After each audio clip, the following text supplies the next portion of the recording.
কেউ কেউ অভিযোগ করেন যে নির্বাচন হলেই বিএনপি ক্ষমতায় যাবে, সেই জন্য বিএনপি তাড়াতাড়ি নির্বাচন চায়।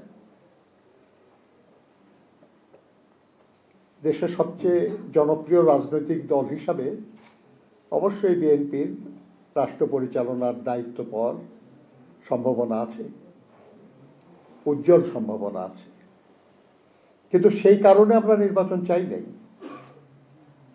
আমরা দীর্ঘ 16 বছর ধরে আমরা স্বৈরাচারী সরকার, যেটা পরবর্তীতে ফ্যাসিবাদী সরকারে পরিণত হয়েছিল, সেই সরকারের পতন চেয়েছি, দেশে গণতন্ত্র পুনঃপ্রতিষ্ঠা চেয়েছি। আমরা যে এক দফা দাবির আন্দোলন করছিলাম সেটা ছিল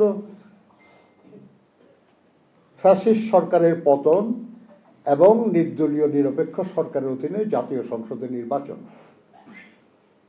2024 সালের জুলাই আগস্টের গণঅভ্যুত্থানের মাধ্যমে আমরা ফ্যাসিস্ট সরকারকে বিদায় করতে পেরেছি,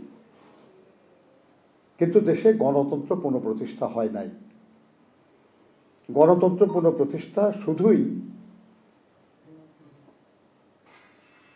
একটা অবাধ সুষ্ঠু নির্বাচনের মাধ্যমে, জনগণের ভোটের মাধ্যমে, জনগণের সমর্থনের দ্বারা পুনঃপ্রতিষ্ঠা হতে পারে। সেই কারণেই আমরা বারবার নির্বাচনের কথা বলেছি। বিএনপির ইতিহাস তো এটাই। আমরা একদলীয় বাকশাল শাসনের অবসান করে বহুদলীয় গণতন্ত্র ফিরে পেয়েছি বিএনপির প্রতিষ্ঠাতা শহীদ রাষ্ট্রপতি জিয়াউর রহমানের হাত ধরে।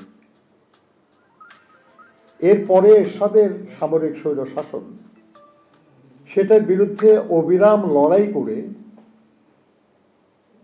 নির্বাচনে বিজয়ী হয়ে দেশনেত্রী বেগম খালেদা জিয়া সংসদীয় গণতন্ত্র পুনঃপ্রতিষ্ঠা করেছিলেন। এবার এই যে স্বৈরাচারী সরকার, যেটা ফ্যাসিবাদী সরকার, তার বিরুদ্ধে যে দীর্ঘস্থায়ী আন্দোলন, সেই আন্দোলনে গুম খুনের শিকার হয়েছে সবচেয়ে বেশি বিএনপি, সবচেয়ে বেশি নিপীড়িত হয়েছে বিএনপি, সবচেয়ে বেশি মিথ্যা এবং গায়েবী মামলার শিকার হয়েছে বিএনপি এবং তার অঙ্গদলের নেতাকর্মীরা। তারপরেও রাজপথ থেকে আমরা কখনো পেছনে যাইনি, আমরা রাজপথে ছিলাম এবং 24-এর ছাত্র শ্রমিক গণ অভ্যুত্থান, সেই অভ্যুত্থানে আমরা সক্রিয় ছিলাম। যে লড়াইটা আমরা শুরু করেছিলাম, সেই লড়াইয়ের সুষ্ঠু একটা পরিসমাপ্তির জন্যই আমরা কথা বলেছি, কাজ করেছি। আর সেটা হতে যাচ্ছে ইনশাল্লাহ আগামী 12ই ফেব্রুয়ারি। এই নির্বাচন আমাদের আন্দোলনের ফসল, দীর্ঘস্থায়ী আন্দোলনের ফসল। এই নির্বাচন আমাদের বহু কাঙ্ক্ষিত একটি নির্বাচন।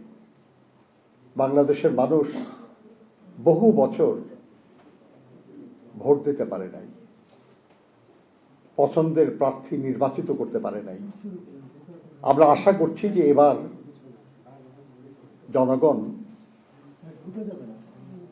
ভোটের মাধ্যমে তাদের পছন্দনীয় প্রার্থীদের নির্বাচিত করতে পারবে এবং তাদের পছন্দনীয় একটা সরকার পাবে, যে সরকার তাদের কল্যাণের জন্য কাজ করবে।